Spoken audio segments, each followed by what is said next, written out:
Muy bien, hermanos, vamos a ir a la palabra del Señor en este día. Sean todos bienvenidos a este estudio. Y vamos a continuar con nuestro estudio del libro de Apocalipsis. Así es que vamos a la palabra del Señor, a Apocalipsis capítulo 5, versículos 1 en adelante. ¿Ya? Y hoy vamos a hablar acerca de el rollo y el cordero. Ya suena como el título de una película, ya de Lewis, ¿no es cierto? Algo así como las crónicas de Narnia. Ya vamos a hablar de eso, de el rollo y el cordero. Y vamos a ver que más que una película, es una visión de algo cierto que va a ocurrir en el futuro. Ya yo mencioné la enseñanza pasada de que en general el libro de Apocalipsis no es difícil de entender. Si bien hay hartos símbolos ya, y analogías, son fácilmente descifrables comparando escritura con escritura. La misma palabra del Señor nos muestra mucho de su significado y otros significados los vamos encontrando comparando escritura con escritura y a lo largo de toda la palabra de Dios. Y hay cosas que en realidad no son difíciles de entender, ¿ya? Pero sí podemos decir que en algunos casos son difíciles de creer, pues parecieran cosas muy fantasiosas, ¿verdad? O muy espectaculares, muy increíbles. Bueno, eso sí podemos decirlo, ¿ya? La Biblia no es difícil de entender, sí es difícil de creer. Y justamente por esa razón confunde a muchas personas, asusta a muchas personas, o algunos toman el libro de Apocalipsis y lo malinterpretan de una manera, ¿no es cierto?, antojadiza, ¿ya? O de una forma irresponsable. Sin embargo, la palabra de Dios dice lo que quiere decir y quiere decir lo que dice. Por lo tanto, debemos tomarla de manera normal, debemos interpretarla de manera normal, gramatical, ya cultural y literal, a menos que la misma escritura indique lo contrario o la misma escritura nos guíe a una interpretación tal vez representativa, simbólica o comparativa. Ya, una de las palabras más comunes que encontramos en Apocalipsis es las palabras como la palabra como, la palabra así como, la palabra en semejanza o parecido a, lo que claramente indica que el Señor cuando inspiró este libro lo hizo de tal manera que lo pudiéramos entender. Ya lo hizo de tal manera que pudiéramos comprender lo desconocido a través de comparación con lo conocido. Ya hay un esfuerzo detrás. Es evidente de que Juan, cuando escribe este libro bajo inspiración del Espíritu Santo, lo hace no para confundirnos, ya, sino para explicarnos lo que él ve a través y utilizando muchas semejanzas y mucha simbología para que pudiéramos comprender esta visión, ya que tuvo el apóstol Juan, y especialmente acerca del futuro. ¿Ya? En términos muy generales, hay tres líneas interpretativas del libro de Apocalipsis, ya en términos muy generales. Está la interpretación preterista, ya de ahí se usa la palabra pretérito o pasado, ¿ya? Y básicamente son personas que interpretan el libro de Apocalipsis relacionando todo lo que aquí dice con eventos del pasado. Entonces, no sé, interpretan, ¿verdad?, al anticristo y lo interpretan como el emperador Nerón o el emperador Domiciano que persiguió a la iglesia. Y muchos de los eventos que encuentran acá lo interpretan como eventos pasados, que ya ocurrieron en la historia pasada, especialmente de los inicios de la iglesia. Luego hay otra línea de pensamiento que podemos decir que en gran medida, no en toda su magnitud, pero en gran medida, la fuerza de esta línea de pensamiento la usa la Iglesia Católica Romana, ya especialmente los jesuitas, que fueron los que desarrollaron en gran medida este tipo de interpretación. Luego está la línea de interpretación histórica, ¿ya? Que principalmente la exponen muchos reformadores o muchos protestantes, ¿verdad?, de la época de la Reforma, y que básicamente la interpretan de manera alegórica y simbólica, ya sin buscar mucho el significado literal, sino más bien como el conflicto entre dos poderes a través de los siglos. Ya el conflicto entre el reino de Satanás y el reino de Dios. Ya el conflicto entre pactos y el conflicto, ¿verdad?, histórico entre movimientos, ya donde la iglesia, ¿verdad?, finalmente busca representar a Cristo en la tierra y eventualmente, ¿no es cierto?, busca establecer el reino milenial sobre la tierra. De ahí vienen otras líneas de interpretación como el amilenialismo, el postmilenialismo, etc. ¿Ya? Y de alguna u otra manera, ya a través de la historia, no necesariamente como los prieteristas relacionando, sino más bien toman a través de la historia eventos, ¿no es cierto?, que alegorizados y simbólicos representan esta pugna entre el bien y el mal, Dios, Cristo, ¿verdad?, y el anticristo. Y luego otra línea de pensamiento, ya otra línea importante de pensamiento serían los futuristas, ya que establecen una interpretación normal, gramatical, literal, cultural y dispensacional del libro de Apocalipsis. Es decir, ven que los eventos que están acá, en su gran mayoría, pertenecen al futuro. ¿Ya? Capítulo 1 es lo que Juan vio, capítulo 2 y 3 es las cosas que son, ¿no es cierto?, al día de Juan, en relación a las iglesias locales que existieron en Asia Menor y a las que el Señor Jesucristo les escribió y de la cual nosotros sacamos una aplicación simplemente. Y luego de los capítulos 4 y 5, donde se ve una imagen del trono celestial, pasamos a los capítulos 6 al 19, donde se habla de eventos futuros, especialmente relacionados con lo que la Biblia habla de lo que es la gran tribulación. Después en el capítulo 19 vemos brevemente lo que sería el reino milenial y los capítulos 20 en adelante, ya el capítulo 20 con el juicio del gran trono blanco y ya después en adelante los cielos nuevos, tierras nuevas y el estado eterno, ¿verdad?, en el que vamos a estar con el Señor para siempre. Bueno, esta forma o esta línea de pensamiento futurista es la que nosotros asumimos, la que nosotros adoptamos, ¿verdad?, interpretando la Escritura de manera literal, gramatical, cultural y dispensacionalista. Ya, es decir, la forma en que Dios ha tratado con la humanidad a través de los siglos. Y esto principalmente basados en una hermenéutica muy escritural, ya de exégesis comparativa, viendo la Escritura como un todo, comparando Escritura con Escritura y acomodando lo espiritual a lo espiritual. Por eso es que usamos de muchos versículos, por eso es que, ¿no es cierto?, ¿verdad?, tratamos de relacionar pasajes con pasajes, cómo se expresa el autor acá, en otros lugares, y cómo se relacionan, ¿verdad?, estas palabras o estos conceptos con el resto de la Escritura. Ahora bien, vamos a Apocalipsis capítulo 5, versículo 1. En el primer versículo ya vemos algo interesante que es digno de destacar. Dice, y vi en la mano derecha del que estaba sentado en el trono. En el estudio pasado ya hablamos, ¿verdad?, de esta visión que tuvo el apóstol Juan del trono celestial, ya que donde había gloria, honra, ¿verdad?, y adoración. Ahora Juan va a ver específicamente a los personajes que están allí en este trono. Dice, y vi en la mano derecha del que estaba sentado en el trono un libro escrito. ¿Ya? La mano derecha en la Escritura, ya siempre es símbolo representativo del poder y de la autoridad.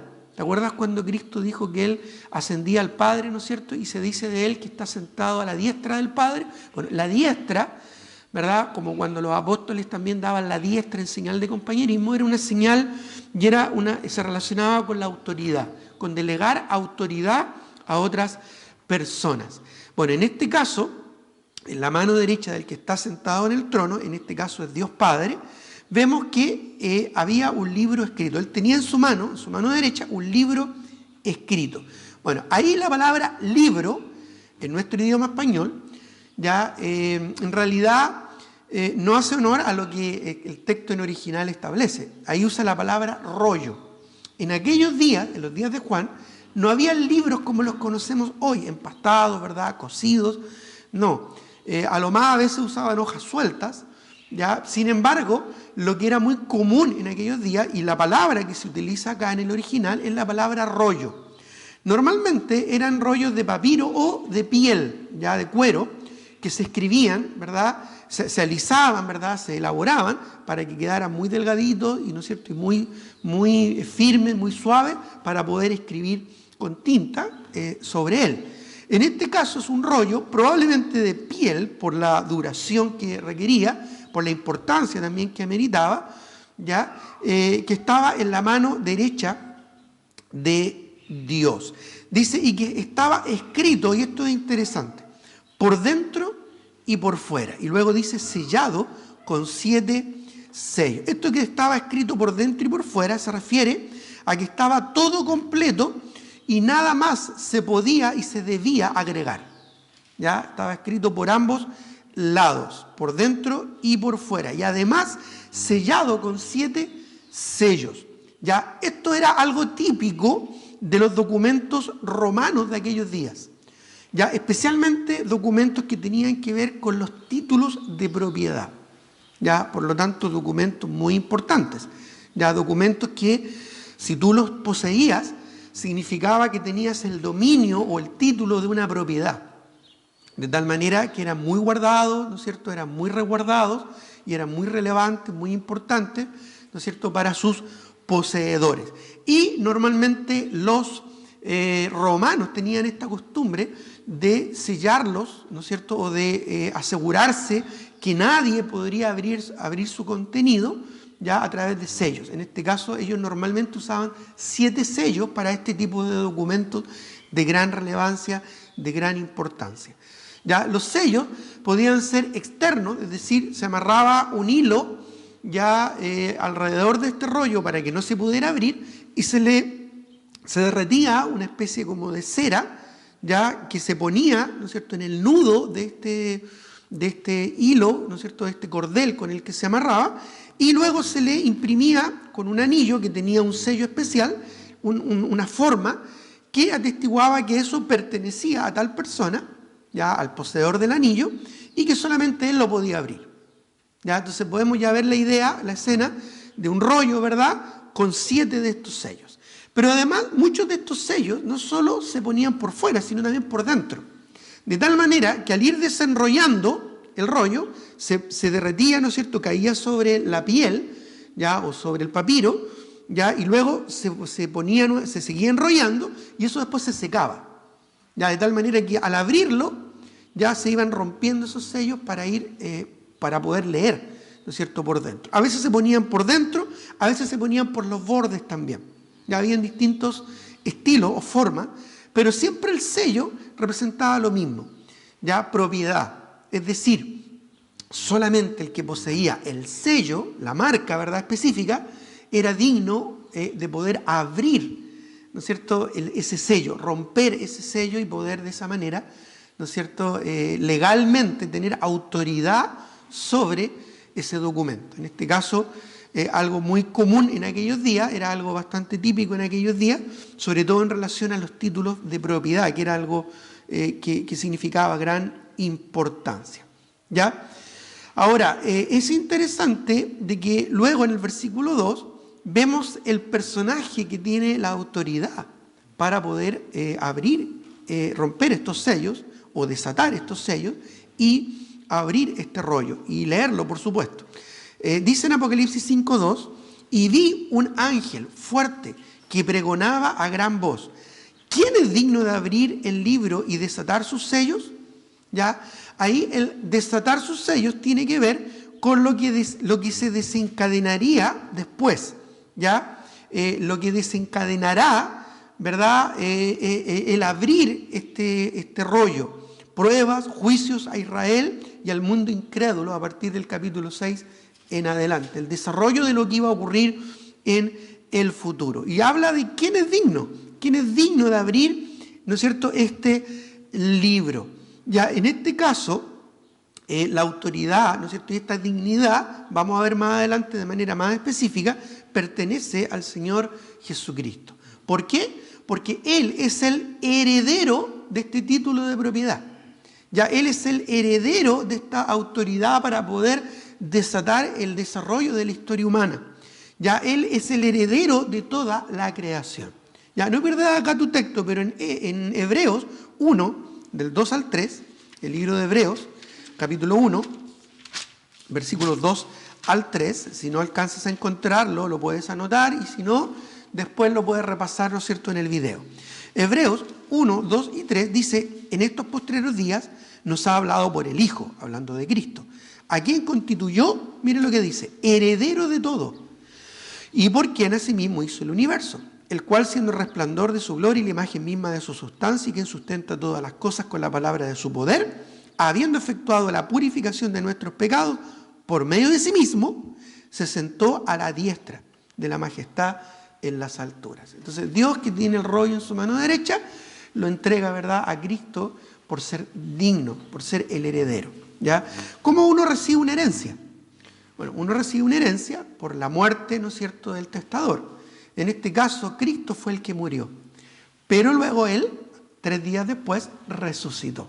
Así que Él, por derecho, ¿no es cierto?, es el heredero. Habiendo habido muerte, ¿verdad?, en este caso del testador, Él también, asimismo, por su resurrección, tiene el privilegio de recibir este derecho y esta herencia, este título de propiedad. Ya muchos comentaristas atribuyen a este rollo o a este título de propiedad la relación de la autoridad sobre la creación. ¿Ya? La creación de la tierra al principio estuvo bajo la autoridad de Adán. ¿Ya? Dios delegó en Adán la autoridad de gobernar la tierra. Pero lamentablemente, ¿qué pasó con Adán? Pecó.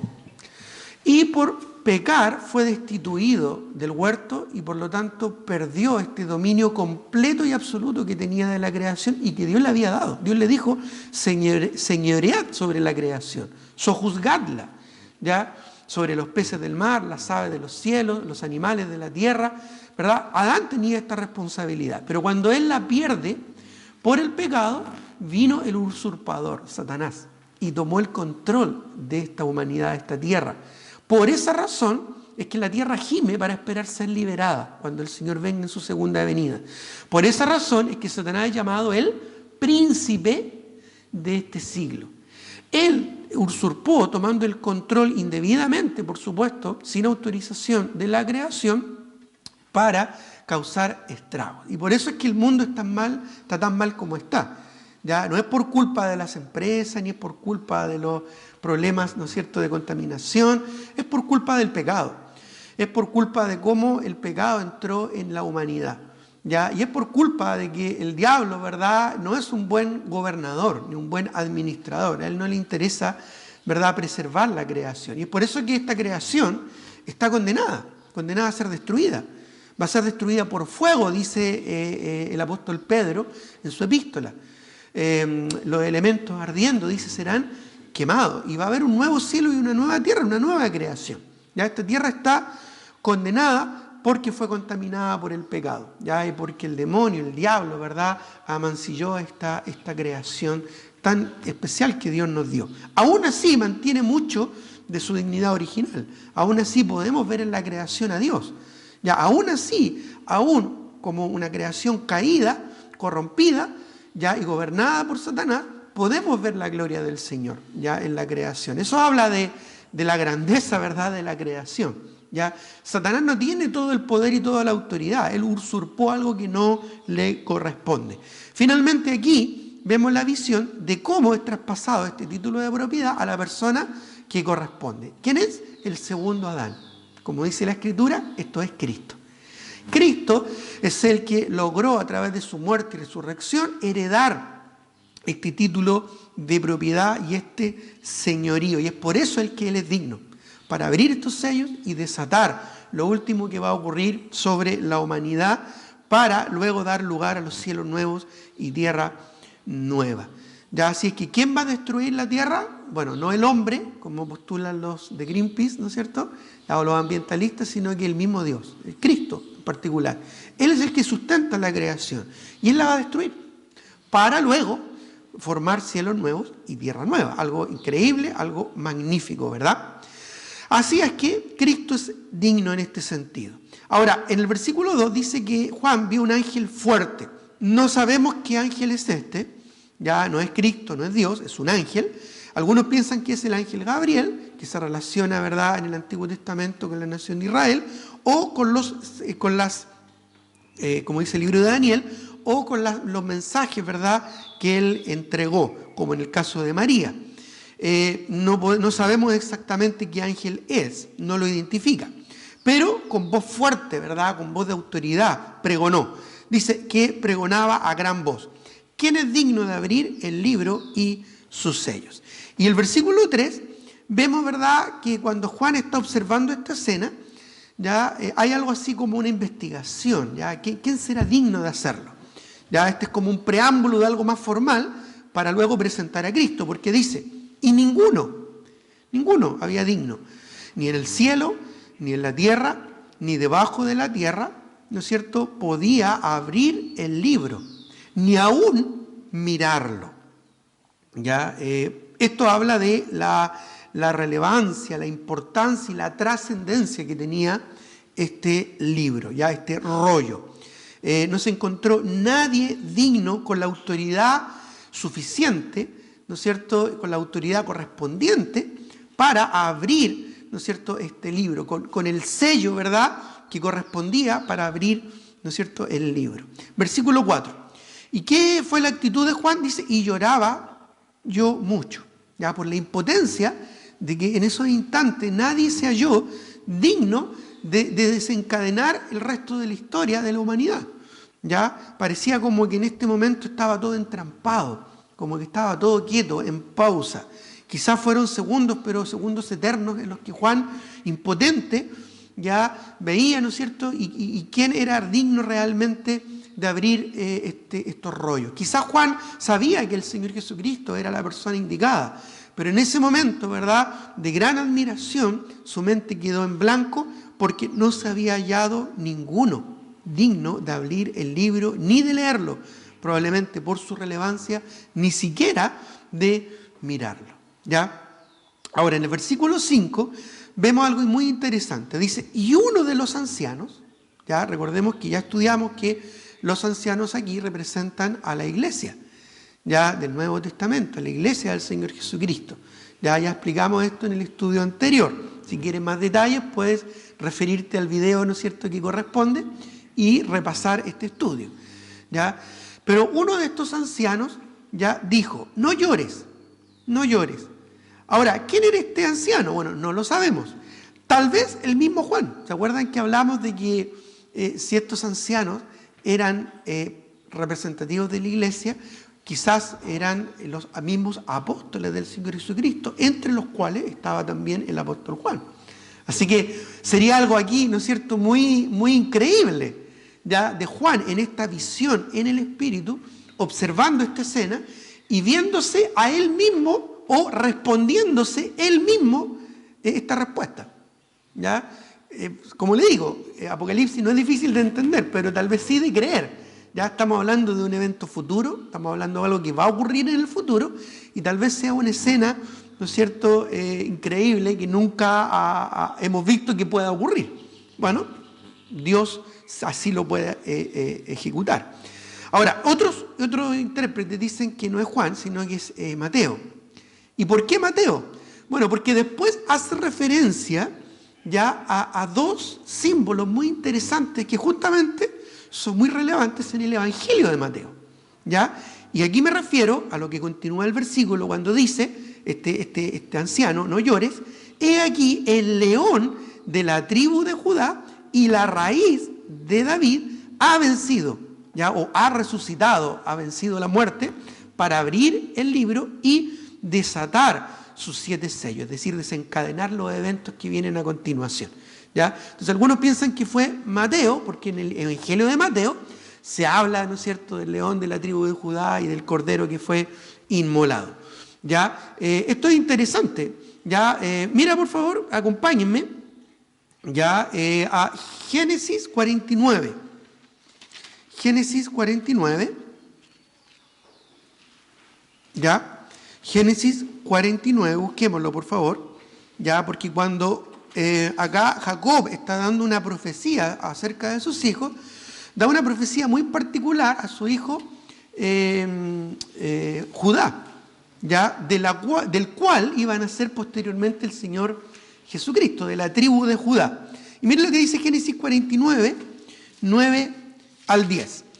Dice, hablando de Judá, ya, cachorro de león, Judá, de la presa subiste, hijo mío, se convocó, se echó como león, así como león viejo, ¿quién lo despertará? No será quitado el cetro de Judá, ni el legislador entre sus pies, hasta que venga Silo, que es una forma de expresión referida al Mesías, en este caso a Cristo. Ya, entonces aquí José, dando una profecía acerca de sus hijos, ya en el futuro, Jacob, ya dando una profecía de sus hijos acerca del futuro, ya anticipa, ¿no es cierto?, lo que va a ocurrir con uno de sus hijos, que es Judá, y su tribu, ¿no es cierto?, con su descendencia a continuación, de la tribu de la cual nacería Cristo, el Mesías, ya llamado el león de la tribu de Judá, ya, así como también mencionado como la raíz de David, porque así como fue descendencia de Abraham, ¿no es cierto?, de Jacob, así también Cristo es nombrado como de la descendencia del rey David. Lo mismo que dice ya en el libro de Mateo. Ya vayamos a Mateo capítulo 1, versículo 1, ya cómo presenta Mateo a Cristo en su evangelio. Y por esto, como dije, que algunos piensan de que Mateo fue el que, ¿no es cierto?, fue el que respondió a esta pregunta. Dice, libro de la genealogía de Jesucristo, ¿y cómo lo presenta? Hijo de David, hijo de Abraham. ¿Ya? Más adelante igual vemos a él que presenta a Cristo como el rey digno de ser el Silo o el Mesías de la tribu de Judá. Y por eso es que luego menciona león de la tribu de Judá, y luego lo menciona como la raíz de David. ¿Ya? Miren lo que dice Isaías 11, 1. Ya, Isaías capítulo 11, ya, versículo 1. Isaías capítulo 11, el versículo 1, dice, saldrá, ya estoy hablando de una profecía acerca del Mesías, por parte de Isaías, dice, saldrá una vara del tronco de Isaí, y un vástago retoñará de sus raíces. ¿Ya? Esto hablando, ¿no es cierto?, de la descendencia del rey David, que iba a venir el Mesías. Y si saltamos al versículo 10, de ahí mismo, de Isaías 11, dice, acontecerá en aquel tiempo que la raíz de Isaí, ya, la cual estará puesta por pendón a los pueblos, será buscada por las gentes, y su habitación será gloriosa. Ya, la raíz de Isaí, que es de la tribu también de Judá, este vástago que va a retoñar, ¿no es cierto?, de sus raíces. Ya, de hecho la palabra vástago ahí, la palabra netzer, de ahí se habla de este voto nazareo, y de ahí también, ¿no es cierto?, muchos interpretan a Cristo como el nazareno. Ya, es un juego de palabras solamente. Pero aquí lo menciona como, ¿verdad?, el león de Judá y la raíz, o el retoño que iba a venir, ¿no es cierto?, del rey David. ¿Ya? Jeremías también, Jeremías 23:5, ahí cerca, ¿verdad?, de Isaías, Jeremías capítulo 23, versículo 5, habla acerca también de esto. Por eso es que al comparar escritura con escritura, uno puede ir interpretando el libro de Apocalipsis de manera más clara. Jeremías 23:5 dice, he aquí que vienen días, dice Jehová, en que levantaré a David renuevo, en la misma palabra, ya la raíz, ¿no es cierto?, renuevo justo, y reinará como rey, el cual será dichoso y hará juicio y justicia en la tierra.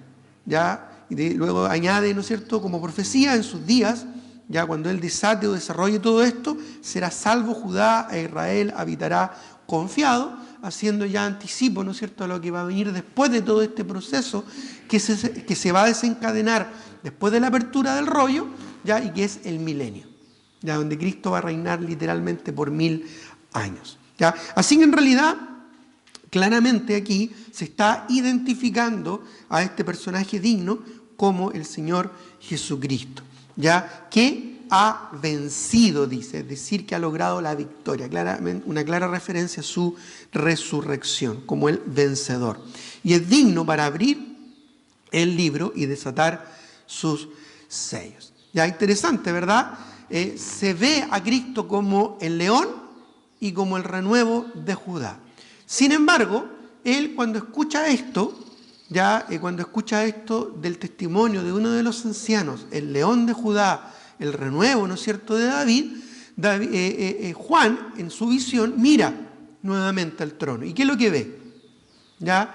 Si escuchó, ¿verdad?, designado a este personaje como un león, ¿qué esperaría uno ver?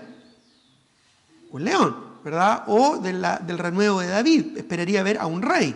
¿Pero qué es lo que ve? Bueno, vamos al versículo 5.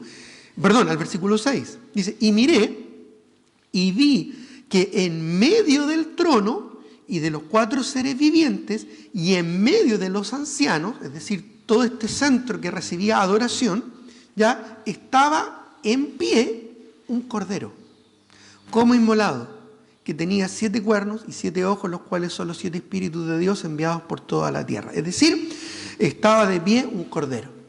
No vio un león, ni vio un rey, vio un cordero. ¿Ya? Interesante, ¿verdad? Dice, vi en medio del trono, ¿no es cierto? Y vio un cordero. ¿Ya? Ahora, es interesante esto, porque este cordero, en este contexto, no estaba sentado, sino que estaba de pie, lo que simboliza, o lo que significa más bien, que él va a entrar en acción. Estaba sentado, pero se puso de pie para entrar en acción. Esto es algo típico también, si tú lees, estás habituado a leer la Escritura, vas a entender de lo que estoy diciendo. Dice que se puso de pie, ya, para actuar, este cordero, como inmolado. Ya, esa palabra inmolado significa degollado para el sacrificio, ya, y hace referencia a una muerte violenta. ¿Ya? Y claramente haciendo referencia a Cristo, que fue crucificado en la cruz a nuestro favor. ¿Ya? En Isaías 53, ¿no es cierto?, encontramos un pasaje muy ilustrativo donde se anticipa 700 años antes del nacimiento de Cristo, se profetiza, ¿no es cierto?, este cordero inmolado, este sacrificio a nuestro favor. Isaías 53, ya versículos 5 y 7, dice, hablando de Cristo, mas Él herido fue por nuestras rebeliones, molido por nuestros pecados. El castigo de nuestra paz fue sobre Él y por su llaga fuimos nosotros curados. Es decir, Cristo murió en nuestro lugar, sufrió un cruel castigo a nuestro favor. Dice el versículo 6, todos nosotros nos descarriamos como ovejas, cada cual se apartó por su camino, mas Jehová cargó en Él el pecado, dice, de todos nosotros. Y miren lo que dice el versículo 7. Angustiado él y afligido, no abrió su boca. ¿Cómo? Miren lo que dice. Aquí aparece, ¿verdad? Esto fue escrito por Isaías 700 años antes de la venida de Cristo. ¿Ya? Y Apocalipsis, ¿no es cierto?, ya fue escrito 2000 años atrás. O sea, estamos hablando de más de 2700 años, y si es que falta todavía para que el Señor venga, puede que hasta falte mucho más ya de esta profecía. Dice, como cordero fue llevado al matadero, como oveja delante de sus trasquiladores, enmudeció y no abrió su boca. Qué contraste, ¿verdad? No es la imagen de un león, no es la imagen de un rey, es la imagen de un cordero, humilde y manso, que entregó su vida a nuestro favor, como inmolado, dice. ¿Ya? Y luego añade, interesante esto, no quiero perder la oportunidad de compartir estos pasajes. Busquemos Juan capítulo 1, versículo 29, porque por si queda alguna duda, a quién hace referencia, ¿verdad?, esta profecía. Ya por ahí quizá alguien todavía no capta, ¿verdad?, quién es este personaje que es presentado como león, como rey, como cordero. Bueno, miren lo que dice Juan 1:29. Este es el testimonio de un gran profeta que hubo en Israel, llamado Juan el Bautista. En Juan 1:29, Juan el Bautista hace referencia a este personaje cuando dice, el siguiente día vio Juan a Jesús que venía a él y dijo, y ahí está clarísimo, ¿verdad? He aquí el Cordero de Dios que quita el pecado del mundo. ¿Ya? A través del culto que tenían los judíos, ellos todos los años en el día de la expiación sacrificaban un cordero para expiar el pecado de Israel, es decir, para que Dios pasara por alto el pecado de la nación. Pero Cristo no vino solo a eso, Él vino a quitar el pecado de raíz, ¿verdad? Él vino a sacar la culpa del pecado de sobre nuestras vidas por su muerte y sacrificio en la cruz. El Cordero de Dios que quita el pecado del mundo. Y ahí mismo, el capítulo 1 de Juan, verso 36, añade, dice, y mirando a Jesús que andaba por ahí, dijo, he aquí el Cordero de Dios. O sea, no hay ninguna duda que estamos hablando aquí del Señor Jesucristo. Luego añade que este Cordero, también es muy interesante, tenía 7 cuernos. Ya, los cuernos en la Biblia representan la autoridad y el poder. A veces incluso se usa la palabra cuerno para referirse a naciones paganas y su poder devastador, como imperios que ha habido en la historia, ¿no es cierto?, de la humanidad. El libro de Daniel, por ejemplo, habla de esto. ¿Ya?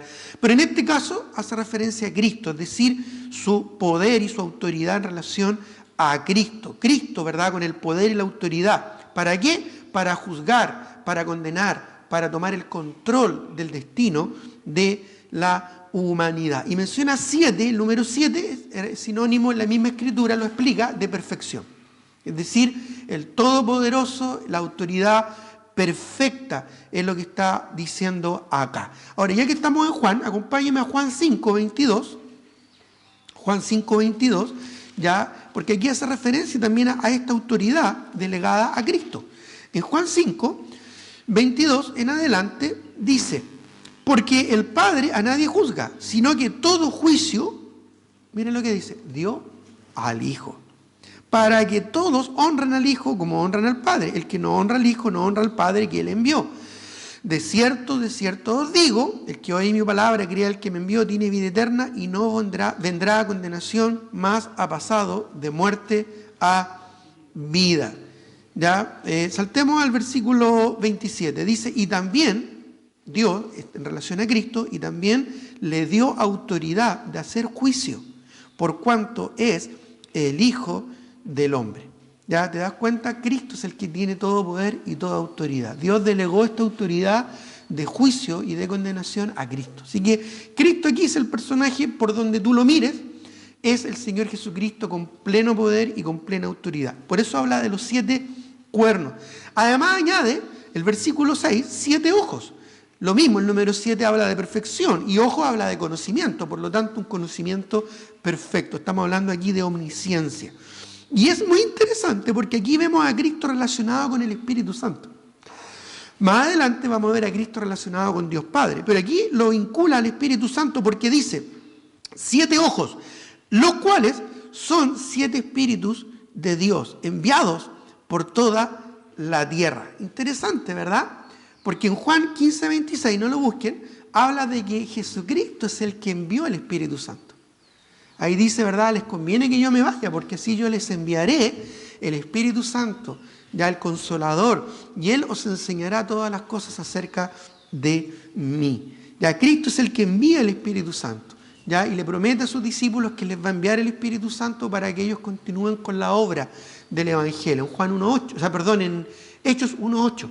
Pero recibiréis poder cuando haya venido sobre vosotros el Espíritu Santo y me seréis testigos en Jerusalén, en Judea, en toda Samaria y hasta el último de la tierra. Entonces, interesante cómo relaciona a Cristo con el Espíritu Santo. ¿Ya? Cristo prometió en la Gran Comisión, aquí yo estaré con vosotros todos los días hasta el fin del mundo, pero también vemos a Cristo a la diestra de Dios Padre. Bueno, además del hecho que Cristo es Dios, podemos decir que Él envió también su Espíritu. Y por lo tanto el Espíritu Santo es la manifestación misma de Cristo también, así como Cristo es la manifestación del Padre. Por lo tanto, el Espíritu Santo que mora en nosotros no es otra cosa sino la presencia de Dios Padre y también la presencia de Cristo. ¿Ya? Él está presente en medio nuestro. Cuando Él dijo, donde hay 2 o 3 congregados en mi nombre, he aquí, yo estoy en medio de ellos y lo está a través de su Espíritu Santo. ¿Ya? Y es interesante aquí cómo lo relaciona con estos 7 espíritus, ¿verdad?, de Dios enviados por toda la tierra. Y lo presenta como los 7 ojos que tenía el Cordero. ya representando, ¿no es cierto?, su omnisciencia. Cristo sabe todo, el Espíritu Santo sabe todo de Cristo y Él lo comparte. Por eso es que Cristo dijo, Él hablará de mí y Él os hará saber todo y os recordará todo lo que os he dicho. ¿Ya? Interesante, ¿verdad? ¿Y quién fue el que inspiró la Escritura para conocer de Dios? El Espíritu Santo. ¿Ya? Por lo tanto, su presencia está en medio nuestro y también de una manera muy especial la presencia del Espíritu a través de su palabra, inspirada para nuestra edificación y que nos da sabiduría. Sabiduría no de este mundo, sino sabiduría que desciende de lo alto, del Padre de las luces, en el cual no hay mudanza ni sombra de variación. ¿Ya? Estoy simplemente relacionando lo que la misma Escritura enseña, ¿ya? Y tiene un sentido muy más que lógico, muy definido, simplemente por el hecho de que es palabra inspirada por Dios. ¿Ya? Así que es increíble aquí cómo la divinidad se relaciona una con otra. ¿Ya? Esta es una prueba muy interesante, ¿no es cierto?, de la misma Trinidad. Ahora, en el versículo 7 dice que vino, ya este personaje que se puso en pie, ya para actuar, dice que vino y tomó el libro. Ya dijimos que este personaje es el Señor Jesucristo. Vino y tomó este libro. ¿Ya? ¿De dónde lo tomó? ¿Ya? De la mano derecha del que estaba sentado en el trono, que este es, ¿no es cierto?, Dios Padre. ¿Ya? Esto también, no solo en el Nuevo Testamento por Juan, sino como ya vimos, sino también desde el Antiguo Testamento, aún en los días de Daniel fue profetizado. Mira lo que dice Daniel, por favor, Daniel 7, 13 al 14. Ya el libro de Daniel, ya capítulo 7, versículo 13 al 14.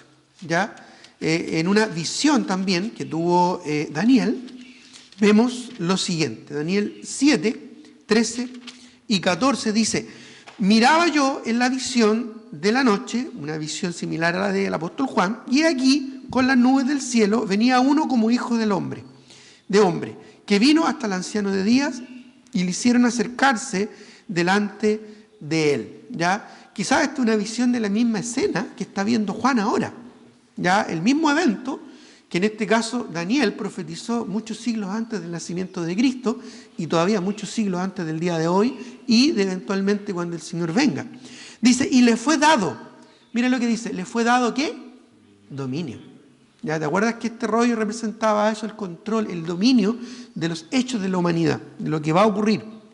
Dice, dominio, gloria y reino, para que todos los pueblos, naciones y lenguas le sirvieran. Su dominio es dominio eterno, que nunca pasará, y su reino, uno que no será destruido.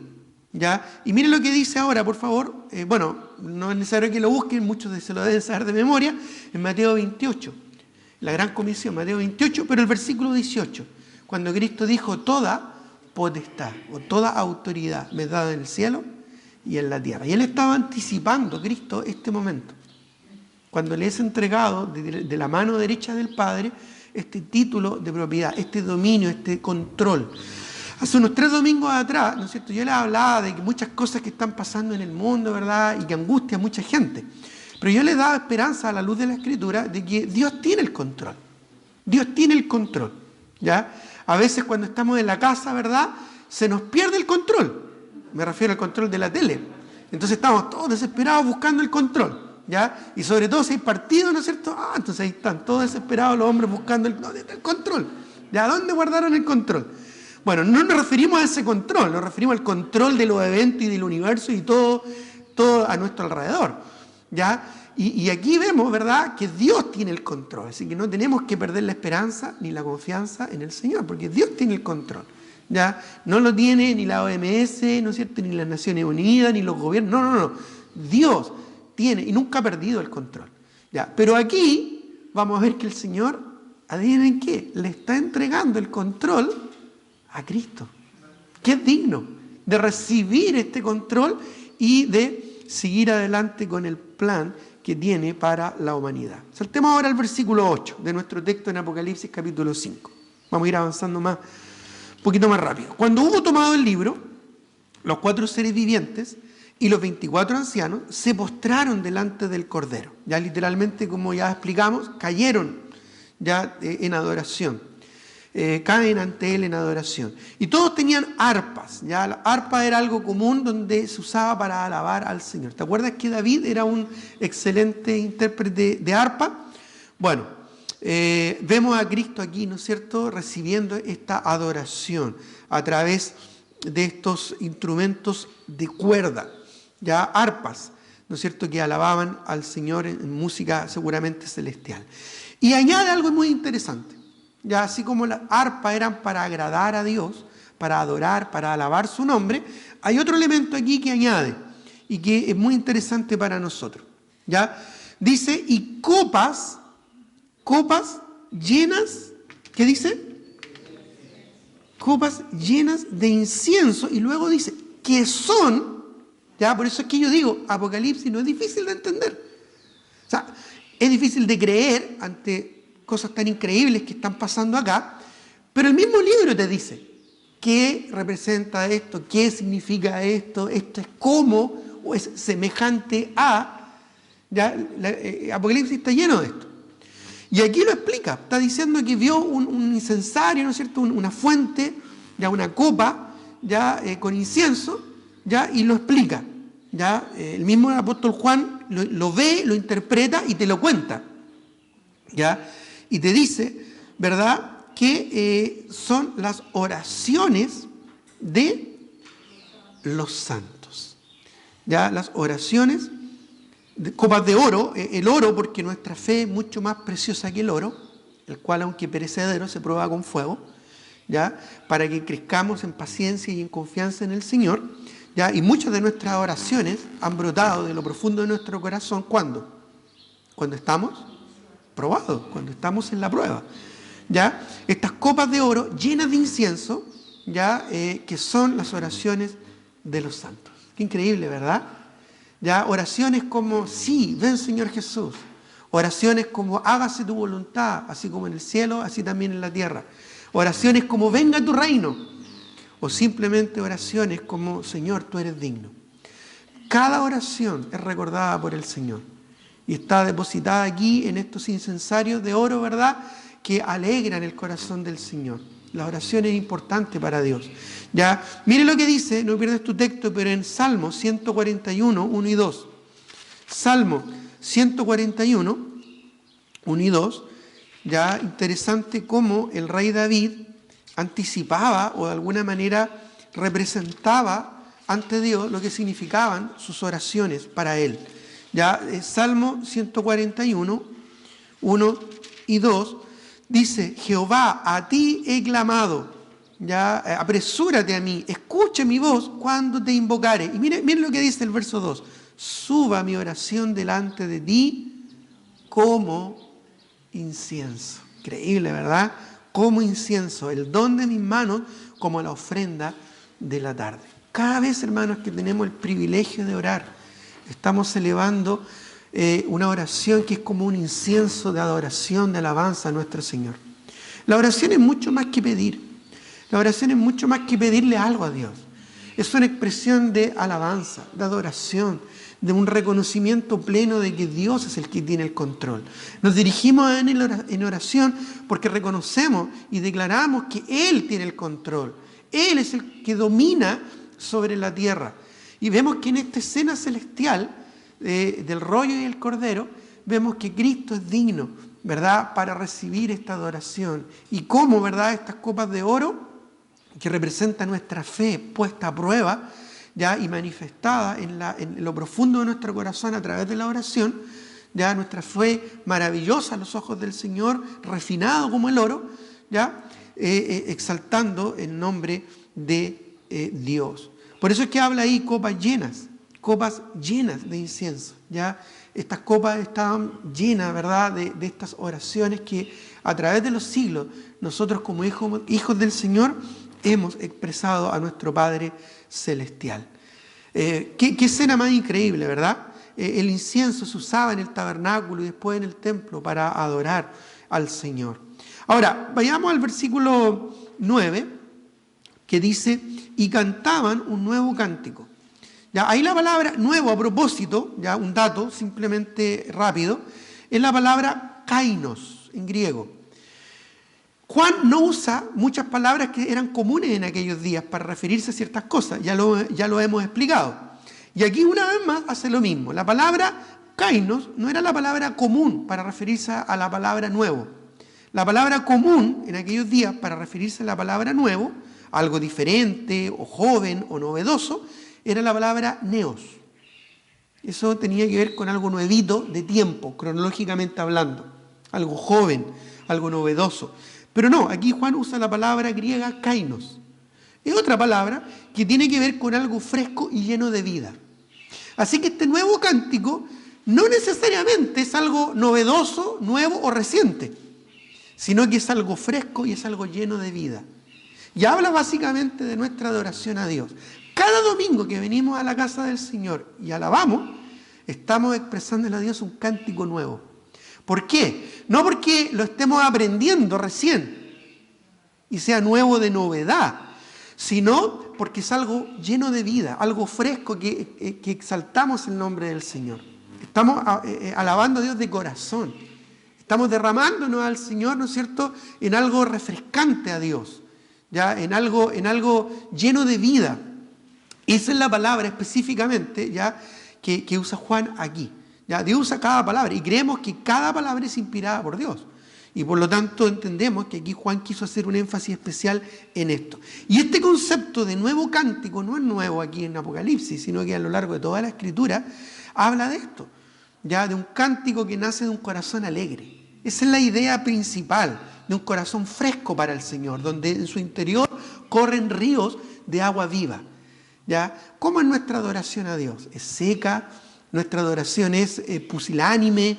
Cuando alabamos al Señor, cuando cantábamos estos himnos, estos cánticos de navideños, ¿verdad? ¿Cómo lo cantábamos? ¿Ya con tristeza, con pesar, o lo cantábamos con un corazón renovado para el Señor? Bueno, a esto se refiere, cantaban un nuevo cántico. Así que cada vez que tú alabes al Señor, alábalo como corresponde, porque Él es digno. Ya con un corazón renovado para Él, con gozo, con alegría, ¿ya? No cantes al Señor, ¿verdad?, con un sentir, ¿verdad?, de pesar o de tristeza, ¿ya?, sino de gozo, de alegría, un cántico renovado. ¿Por qué? Como dice ahí, diciendo, digno eres de tomar el libro y abrir sus sellos, porque tú fuiste inmolado y con tu sangre nos has redimido para Dios de todo linaje, lengua, pueblo y nación. Esto es importantísimo. Ya dijimos que los 24 ancianos hacen referencia a la iglesia. Ahora, algunos interpretan que no necesariamente se refiere a la iglesia, porque en este contexto, en este pasaje, dice, ¿verdad?, que estos 24 ancianos alababan a Dios y decían, digno eres de tomar el libro y abrir sus sellos, porque tú fuiste inmolado y con tu sangre ya nos has redimido de todo pueblo y nación. Bueno, en el idioma original debemos decir de que la palabra nos no está. Así que literalmente dice, y con tu sangre has redimido para Dios de todo linaje, pueblo y nación.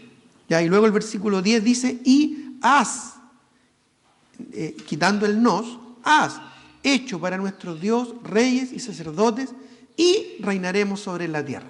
Ahora, un lector desprevenido dice, bueno, no dice nos, así que estos pueden ser quizás ángeles y están dando testimonio de que Él ha redimido de todo linaje, pueblo y nación, ¿ya?, quitando el nos. Sin embargo, en el versículo 10 al final dice, y reinaremos sobre la tierra. Y ahí, ¿no es cierto?, claramente hace que todo lo anterior tenga una interpretación correcta en el sentido de que nos ha redimido de todo linaje, pueblo y nación. Así que indiscutiblemente, en su contexto, ya esto hace referencia a los 24 ancianos que son representantes de la iglesia, porque ellos fueron redimidos de todo linaje, pueblo y nación. ¿Ya? Ahora bien, esto también es muy interesante porque acá menciona algo increíble. Dice que el Señor en esta escena recibe la honra, ¿no es cierto?, de un grupo de redimidos que le alaban porque fueron redimidos de todo linaje, lengua, pueblo y nación. ¿Y saben qué me hace pensar en esto? Me hace pensar en el Evangelio y el evangelismo. ¿ya? En Mateo 28, en la Gran Comisión, el Señor declara, ¿ya? Por tanto, id y haced discípulos a todas las naciones. Esa palabra naciones ahí es la palabra etnias, de todo el mundo. Nuestra responsabilidad es hacer discípulos a todas las etnias y a todas las naciones. Es más, en Hechos 1:8, cuando el Señor promete el Espíritu Santo, les dice, cuando venga el Espíritu Santo recibiréis poder y me seréis testigos en toda Jerusalén, en Judea, en Samaria y hasta lo último de la tierra. Y voy a leer algunos versículos, ya en Hechos 8, 4 y 5, ya en Hechos 8, 4 y 5, ya dice, pero los que fueron esparcidos iban por todas partes anunciando el Evangelio. Ya después de la persecución, ya que hubo allí con motivo, ¿no es cierto?, de la apresión de Juan y Pedro, dice que se esparcieron por todos lados predicando el Evangelio en toda Jerusalén, porque ahí estaban. Pero luego, no solo predicaron el Evangelio en toda Jerusalén y Judea, que es el entorno, sino miren lo que dice el versículo 5. Entonces Felipe, descendiendo a la ciudad de Samaria, les predicaba a Cristo. Ya se estaba cumpliendo esto de Jerusalén, Judea, Samaria y luego hasta lo último de la tierra. Miren lo que dice en Hechos 11, 19. Hechos 11, 19 dice, ahora bien, los que habían sido esparcidos a causa de la persecución que hubo con motivo de Esteban, pasaron hasta Fenicia, Chipre y Antioquía, no hablando a nadie la palabra, sino solo a los judíos, pero había entre ellos unos varones de Chipre y de Cirene, los cuales cuando entraron en Antioquía, hablaron también a los griegos, anunciando el Evangelio del Señor Jesús. Es decir, ya no solo se predicó el Evangelio en Jerusalén, en Judea y Samaria, sino de aquí hasta el último de la tierra, porque estos creyentes de Antioquía formaron la iglesia de Antioquía. Y de la iglesia de Antioquía salió, ¿no es cierto?, Pablo, ya con Bernabé, para la obra misionera, y el Evangelio llegó a todo el mundo. Mire lo que dice Hechos 17:6. Ya después de Hechos 13, que es cuando son encomendados a la obra misionera, Hechos 17:6 dice, pero no hallándolos, trajeron a Jasón y algunos hermanos ante las autoridades de la ciudad, porque esto cuando Pablo está en Tesalónica y los toman presos, ¿verdad?, por celos, por predicar el Evangelio, y estas personas malvadas trajeron, ¿no es cierto?, a la autoridad de estos creyentes, gritando, estos que trastornan el mundo entero también han venido acá. Es decir, están dando testimonio cómo el Evangelio ha seguido su rumbo. Jerusalén, toda Judea, Samaria y hasta lo último de la tierra. Ya aquí están en Tesalónica, que era Macedonia, hoy en día Grecia, básicamente Europa. ¿Ya? ¿Por qué esto es importante? Porque llegamos a Apocalipsis 5:9, donde se da testimonio, hermanos, se da testimonio de que el Señor ha redimido de todo linaje, pueblo, lengua y nación. Y gloria a Dios por eso. ¿Sabes por qué? Porque la gran comisión se cumple. Se cumple. De todo linaje, lengua, pueblo y nación. Se cumple la gran comisión. Eso es lo que el Señor quería. Que hiciéramos discípulos a todas las etnias, a todas las naciones de este mundo y que predicáramos el Evangelio hasta lo último de la tierra. Hermanos, este pasaje nos está diciendo que la gran comisión está vigente y se está cumpliendo. ¿Sabes? Hoy en día con todo esto de la pandemia, de las crisis sociales que hay alrededor del mundo, las guerras, los desplazados, ya los movimientos de inmigrantes y todo esto, ¿sabes qué? No es otra cosa que parte del plan de Dios. Podríamos decir, oh, qué terrible la pandemia que hay en el mundo. Pero ¿sabes una cosa? No ha sido terrible, ha sido parte del plan de Dios. Y te digo por qué. Porque Dios ha permitido a través de todo esto que el Evangelio llegue a toda lengua, etnia, nación y pueblo de este mundo. Se ha permitido a través del desplazamiento de miles de inmigrantes que el Evangelio llegue a todas las etnias y naciones de este planeta. Dios es sabio y estratégico. Y es por esa razón, hermanos, que el mundo está como está. No es que sea un caos o Dios no lo haya permitido. Dios lo ha permitido con un propósito. Hay muchas personas que estaban en países, ¿verdad?, que nunca podrían haber escuchado el Evangelio a menos que ellos se hubieran desplazado a otros lugares para escuchar el Evangelio. Eso, hermano, no es más que la misericordia del Señor. Y no es más que el cumplimiento estratégico del cumplimiento de la gran comisión, como dice acá. Para mí, Mateo 28, 18 al 20 y Apocalipsis 5, 9, básicamente es un círculo que se cumple. De todo linaje, pueblo y nación. Tremendo, hermanos. ¿Ya? El Señor dice en el verso 10 que nos has hecho para nuestro Dios reyes y sacerdotes y reinaremos sobre la tierra. Sabemos, ¿verdad?, que somos un reino de sacerdotes, un linaje escogido, una nación santa para anunciar las virtudes de aquel que nos rescató de las tinieblas a su luz admirable. Después en el versículo 11 declara que miró y oí la voz de muchos ángeles alrededor del trono y de los seres vivientes y de los ancianos, y su número era millones de millones, literalmente miriadas de miriadas. Esta es una expresión para referirse a una cantidad innumerable, una expresión que habla de una cantidad incontable. Y que decían a gran voz, dice el versículo 12, el Cordero que fue inmolado digno es de tomar. Esa palabra tomar es la palabra lambano en el griego, que tiene que ver con tomar con fuerza, tomar con poder, tomar con autoridad. Esto no es un recibir pasivo, no, es de tomar con autoridad. Digno es el Cordero de tomar para sí, ¿qué? Bueno, 7 honras. 7 honores tomados por Cristo por ser digno.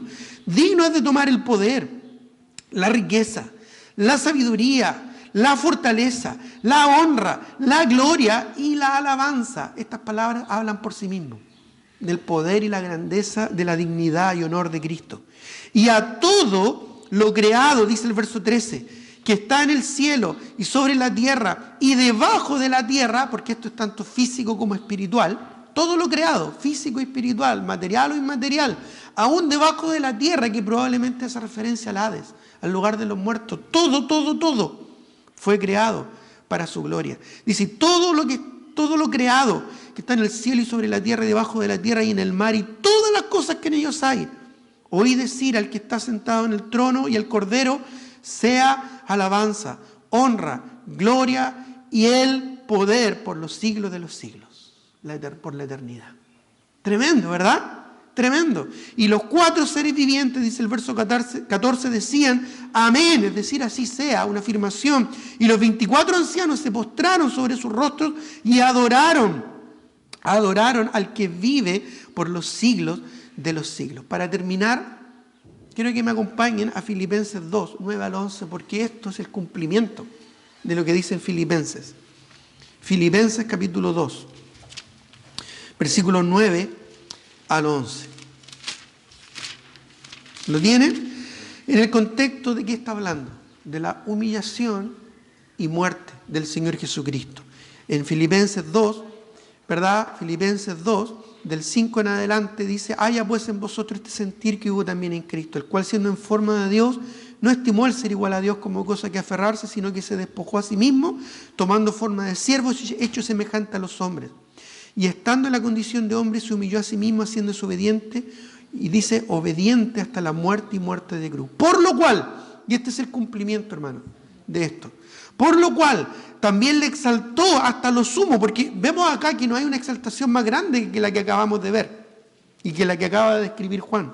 Le exaltó hasta lo sumo, es decir, no hay más que pueda ser exaltado Cristo. Y le dio un nombre, que sobre todo nombre, que es Rey de Reyes y Señor de Señores, para que en el nombre de Jesús se doble toda rodilla de los que están en los cielos y en la tierra y debajo de la tierra, tal cual como dice Apocalipsis. Y toda lengua de todo pueblo, linaje y nación, toda lengua, confiese que Jesucristo es el Señor, para gloria de Dios Padre. ¿Es Cristo el Señor en tu vida? Si tú no recibes a Cristo en tu corazón, Cristo algún día te vas a encontrar con Él, pero como tu juez. Igual le vas a adorar, porque vas a tener que humillarte, caer postrado ante el Rey de Reyes y Señor de Señores como tu juez. Pero si tú recibes a Cristo en tu corazón, Cristo puede ser el Señor y el Salvador de tu alma. Y le vas a adorar ya no como el juez, sino como el Rey, como el Señor de tu vida y el Salvador de tu alma, el Cordero que fue inmolado y que venció, que murió y que resucitó para darte el perdón de los pecados y la vida eterna. Ora por tu salvación, clama por la salvación de tu alma. Recibe a Cristo en tu corazón como tu Señor y Salvador y obtén la vida eterna, el perdón de pecados y el privilegio de que algún día, cuando se cumpla esta visión que tiene Juan del futuro, algún día tú estés también ahí. Pero no humillándote ante Cristo como el Señor y el juez, sino como el Señor y el Rey y Salvador de tu vida. Tengamos un momento de oración. Señor, te doy gracias por este tiempo. Nos encomendamos en tus manos, Señor, porque sabemos que muy pronto vamos a ver esta escena. Sabemos que tú vienes pronto. Y Padre mío, te alabamos, porque nos has dado el privilegio de llegar a ser tus hijos y poder algún día alabarte como nuestro Señor y Salvador. No como nuestro juez, sino como el Cordero inmolado, que es nuestro Redentor, que murió y resucitó a nuestro favor. Te ruego por el corazón de mis hermanos y aquellos que me están oyendo, especialmente por aquellos que aún no han nacido de nuevo y aún no han recibido a Cristo, para que hoy, Señor, arreglen cuentas contigo y para que hoy se humillen ante ti, para que el día de mañana no tengan que humillarse en vergüenza ante tu presencia, sino se puedan inclinar y humillar en adoración ante ti como el Rey y Señor de Señor y como el Salvador de sus almas. Te lo pido, Padre Celestial, en el nombre de Jesús. Amén.